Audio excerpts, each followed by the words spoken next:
안녕하세요. 굿머니 퍼스트입니다. 오늘은 세계 스트리밍 시장을 지배하고 있는 글로벌 OTT 1위 넷플릭스를 소개해드리려 하는데요. 우리는 넷플릭스를 자주 보니까 잘 알고 있다고 생각할 수 있지만 정작 넷플릭스라는 기업과 주식에 대해선 얼마나 알고 있을까요? 넷플릭스의 비즈니스 모델, 실적, 경쟁력, 그리고 주가 흐름까지 워낙 이야기할 것이 많은 기업이니 이번 넷플릭스 분석은 총 4부작으로 면밀하게 살펴보는 시간 가져보겠습니다. 시작에 앞서 굿머니 퍼스트 구독, 좋아요 한 번씩만 부탁드릴게요. 첫 만남은 너무 어려워. 넷플릭스의 상장 이후 차트입니다.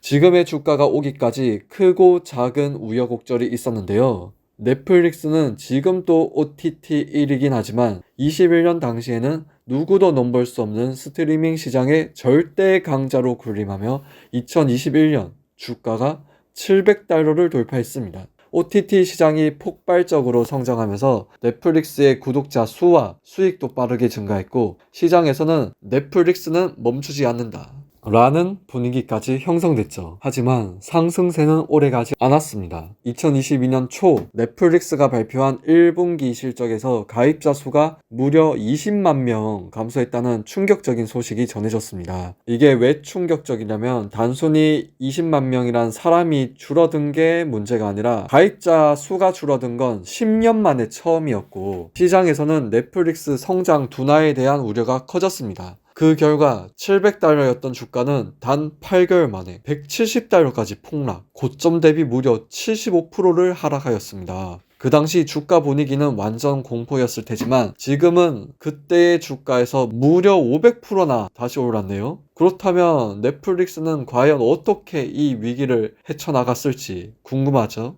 하지만 그 전에 넷플릭스가 지금의 자리에 오기까지 초기 이야기를 살펴보면 이 모든 과정이 어떻게 이루어졌는지 그리고 왜 넷플릭스가 계속해서 성장할 수 있었는지 더 잘 이해할 수 있을 겁니다. 자, 넷플릭스는 어떻게 창업되었을까요? 넷플릭스의 창업 이야기 40달러 연체료에서 시작된 혁신. 자, 바야흐로 1997년 헤이스팅스는 40달러의 비디오 연체료를 내야 했습니다. 이 불합리한 시스템에 불만을 느낀 그는 연체료 없는 새로운 대여 시스템을 구상했죠. 그게 바로 넷플릭스의 시작이었습니다. 당시 비디오 대여점의 연체료는 누구나 겪어본 불편함이었죠. 하지만 헤이스팅스는 그 불편함을 바꾸기로 결심했습니다. 넷플릭스의 발전 과정. 그가 구상한 건 바로 우편을 통한 DVD 대여 서비스. 우편 대여 서비스가 시작되고 초기에는 기존의 우편 시스템을 활용했지만 점차 배송 시간을 단축하고 효율성을 높이기 위해 몇 가지 혁신적인 방법을 도입했죠. 그렇습니다. 넷플릭스의 초기 성공은 단순히 스트리밍 서비스 덕분이 아닌 DVD 대여 서비스를 통해 시작된 넷플릭스의 물류 혁신이 그 성장에 중요한 역할을 했습니다. 그럼 물류 혁신이 뭐죠? 물류 센터의 분포. 넷플릭스는 미국 전역에 여러 개의 물류 센터를 두어 고객이 있는 지역에 가까운 창고에서 DVD를 빠르게 발송했습니다. 이렇게 하면 하루 이틀 이내에 DVD가 고객에게 도착할 수 있었죠. 이런 지역 분포 전략 덕분에 배송 시간을 대폭 줄일 수 있었습니다. 자동화된 창고 시스템. 넷플릭스는 창고 내에서 DVD를 자동으로 분류하고 출고하는 시스템을 도입했습니다. 수작업을 최소화하고 배송 속도를 극대화하면서도 서버 기반 관리 시스템을 통해 실시간으로 재고와 주문을 관리할 수 있었습니다. 이 시스템 덕분에 고객의 주문을 더욱 신속하게 처리할 수 있었죠. 편리한 반납 시스템. 고객은 빌린 DVD를 쉽게 우편으로 다시 반송할 수 있었습니다. 또한 넷플릭스가 우편 요금을 부담해 추가 비용 없이 간편하게 이용할 수 있었습니다. 지금 시대로 치면 택배비 무료인 개념이겠죠? 이러한 방식 덕분에 반납 과정에서의 불편함을 최소화할 수 있었습니다.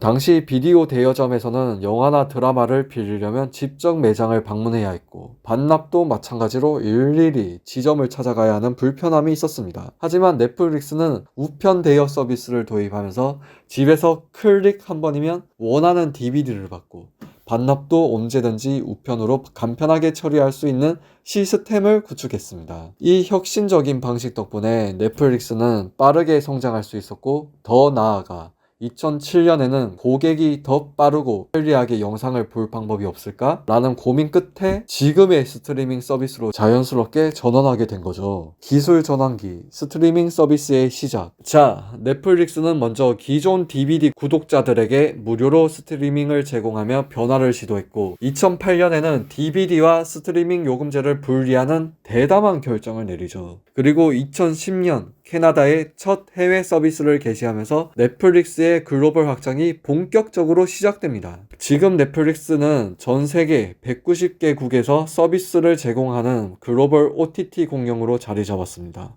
오리지널 콘텐츠의 도입.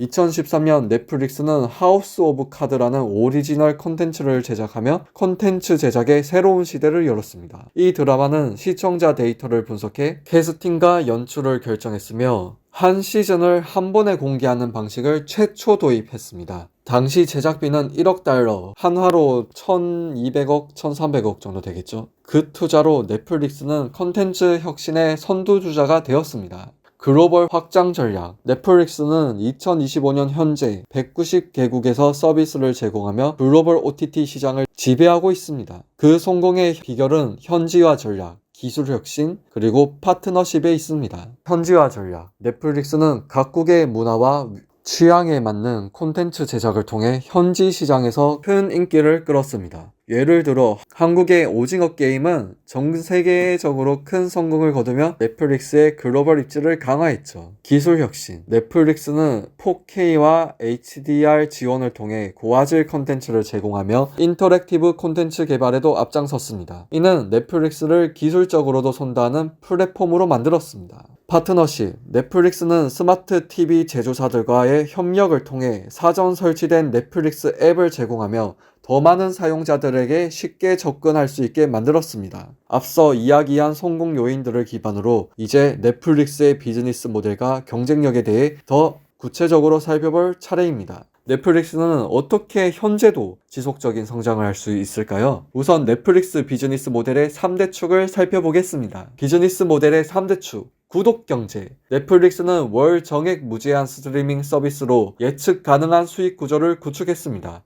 3단계 요금제, 베이직, 스탠다드, 프리미엄을 통해 디바이스 지원 및 화질 차등화 전략을 취하고 있습니다. 2024년 기준 연간 콘텐츠 투자액은 170억 달러에 달합니다. 이 엄청난 규모의 투자로 콘텐츠에 대한 집중적인 투자를 이어가고 있습니다. 콘텐츠 생태계 전략. 넷플릭스는 다양한 콘텐츠 전략을 통해 시장에서 독보적인 위치를 점하고 있습니다. 단순히 영화를 배급하는 것이 아니라 오리지널 콘텐츠, 공동 제작, 라이선스 계약을 통해 콘텐츠 생태계를 구축하며 경쟁력을 확보했죠. 먼저 오리지널 콘텐츠 전략이란 넷플릭스가 직접 제작하고 IP 정권을 소유하는 방식으로 그 예시로는 오징어 게임, 위쳐가 있습니다. 다음은 공동 제작 전략으로 각국의 제작사와 협력하여 콘텐츠를 제작하는 방식도 활용합니다. 이 방식은 현지 감성을 반영하면서 넷플릭스가 전 세계로 유통할 수 있는 강점을 가졌죠. 대표적인 성공 사례로는 스페인 드라마 종이의 집, 한국 드라마 킹덤이 있습니다. 마지막으로 라이선스 계약. 넷플릭스는 외부 제작사의 인기 콘텐츠를 일정 기간 독점 계약하여 넷플릭스에서만 볼 수 있도록 배급하는 전략을 씁니다. 예를 들면 미국 드라마 프렌즈, 그리고 영화 셰익스피어 인 러브 같은 작품들이 해당되죠. 차별화된 경쟁력. 데이터 기반 의사결정 시스템. 넷플릭스는 시청 패턴을 분석하여 2,000개 이상의 카테고리를 추적하고 AI 추적 알고리즘을 활용해 사용자의 취향에 맞춘 콘텐츠를 제공하고 있습니다. 재생, 일시정지 지점 추적을 통해 콘텐츠 제작에 반영하며 예를 들어 하우스 오브 카드는 엔딩을 3종으로 제작했죠. 썸네일을 A, B, 테스트를 통해 클릭률을 최대 30% 향상시켰습니다. 기술 인프라 우위. AWS 기반 초저지연 스트리밍을 통해 평균 버퍼링 시간 0.1초를 유지하며 다운로드 후 오프라인 시청 기능으로 신흥 시장을 공략하고 있습니다. 콘텐츠 관리 혁신. 매월 100편 이상의 저성과 콘텐츠를 퇴출시켜 항상 최고의 라이브러리 품질을 유지하고 있습니다. 빙 와칭을 유도하기 위해 전회차 동시 공개로 시청 몰입도를 증대시켰습니다. 시장 영향력 확장 전략. 경쟁 구도 재정의. 넷플릭스는 주요 경쟁사를 디즈니 플러스, 애플 TV 외에도 유튜브, 틱톡 등의 주의 경제, 어텐션 에코노미 플랫폼으로 규정하며 게임 서비 도입으로 엔터테인먼트 생태계 확장에 나섰습니다. 수익 다각화 2022년 도입한 광고 지원 구독제 월 6.99달러를 통해 신규 구독자 유입률을 상승, IP 2차 활용, 위쳐를 기반으로 게임, 왕구, 판권 수익 분담 등 수익 모델을 확장하였습니다. 지속 가능성 전환, AI 활용 에너지 효율화로 데이터 센터의 전력 소비를 20% 절감, 탄소 배출량 감축 로드맵을 통해 2040년까지 넷제로 목표를 설정하였습니다. 이처럼 넷플릭스는 이용자 중심의 콘텐츠 경험을 목표로 삼고 기술, 콘텐츠, 데이터를 유기적으로 결합해 더 편리하고 몰입감 있는 플랫폼을 만들어 왔습니다. 그 덕분에 넷플릭스는 지금도 꾸준히 성장하며 시장을 선도하고 있죠.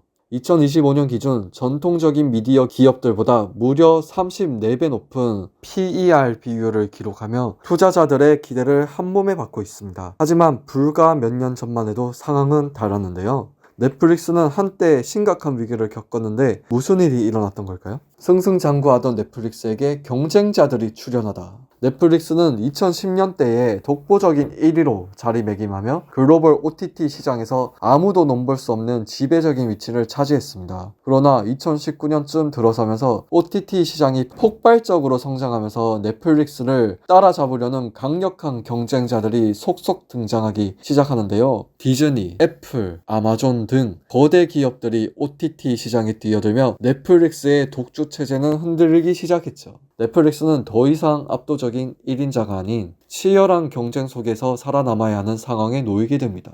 그렇다면 넷플릭스는 이 위기를 어떻게 극복했을까요? 급변하는 시장 속에서 선택한 전략, 그리고 흐름을 뒤집은 결정적 한방은 무엇이었을까요? 과연 넷플릭스는 이 도전 속에서 다시 한번 승자로 남을 수 있을까요? 궁금하시면 굿머니 퍼스트 구독, 좋아요 부탁드리겠고요.